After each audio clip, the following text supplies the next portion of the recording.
Enplegua sustatzera bideratuko diru laguntzaren helburua, laneratzeko zailtasun bereziak dituzten pertsonak lanmerkatua sartzera bultzatzea da. Kontratazio hauek egiteko zuzendutako diru kopurua 916.000 euro da. Alde batetik, getxoko 16 langabe kontratatuko dira zuzenean 10 udal proiektu garatzeko. Gutxienez, 6 emakume langabe diru sarrerak bermatzeko errenta jasotzen duten 5 pertsona eta 55 urtetik gorako 2 pertsona kontratatuko dira. Bestetik, enpresei emandako diru laguntzekin, udalerriko beste 51 pertsona kontratatzea aurreikusten dugu.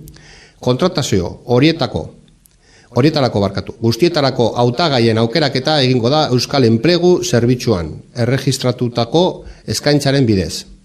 Azaroaren 21-tik aurrera eta horren bestez, ezinbesteko baldintza izango da pertsona interesdunak langabeak izatea eta lanbiden izena emanda egotea.